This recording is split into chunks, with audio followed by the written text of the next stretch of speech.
অপেক্ষার পর বিশ্বকাপের দল ঘোষণা করলেও তাতে তেমন কোনো চমক রাখেনি বিসিবির নতুন নির্বাচক প্যানেল। প্রত্যাশিত তারুণ্য নির্ভর দলই পাঠাচ্ছে বোর্ড, যেখানে প্রথমবারের মতো টি-20 বিশ্বকাপ খেলতে যাবেন 6 ক্রিকেটার। তাদের মধ্যে আছেন ওপেনার তানজিদ তামিম, তাওহিদ হৃদয়, জাকের আলী, তানভীর ইসলাম, রিশাদ হোসেন ও তানজিম সাকিব।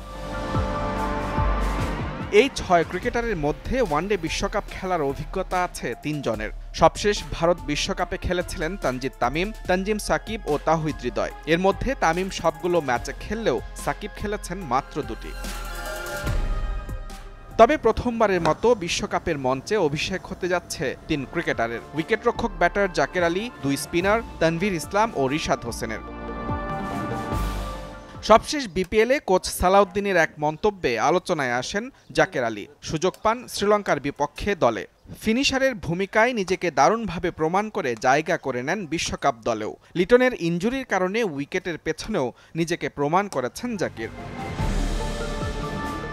বিপিএলে ধারাবাহিক পারফরম্যান্সের স্বীকৃতি পেয়েছেন স্পিনার তানভীর ইসলাম। লাল সবুজ জার্সিতে উল্লেখযোগ্য কোনো পারফরম্যান্স না থাকলেও বিকল্প না থাকায় বিশ্বকাপের দরজা খুলে যায় তানভীরের। ক্যারিবিয়ান উইকেটে সাকিব, শেখ মেহেদীর সঙ্গে তৃতীয় স্পিনার হিসেবে দেখা যেতে পারে তাকে। আর ওয়ানডে দিয়ে যাত্রা শুরু করা লেগ স্পিনার রিশাদ হোসেনও আছেন বিশ্বকাপ দলে। শ্রীলঙ্কার বিপক্ষে ওয়ানডে সিরিজে 4 ছক্কার ঝড় তুলে জায়গা করে নেন টি-20 দলে। আর জিম্বাবুয়ের বিপক্ষে আস্থার প্রতিদান দিয়ে এবার পেলেন বিশ্বকাপের টিকিট।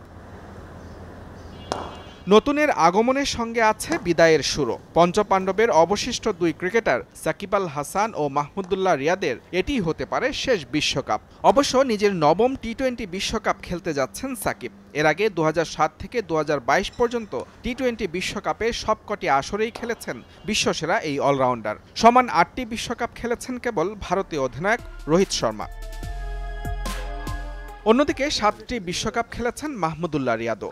শুধু 2022 বিশ্বকাপে খেলা হয়নি তার। সব মিলিয়ে নিজের 8ম বিশ্বকাপ খেলতে যাচ্ছেন অভিজ্ঞ এই ক্রিকেটার। বয়স বিবেচনায় তাই এটি শেষ টি-20 বিশ্বকাপ হতে পারে সাকিব রিয়াদের। মুজরাবিন তারেক, যমুনা স্পোর্টস।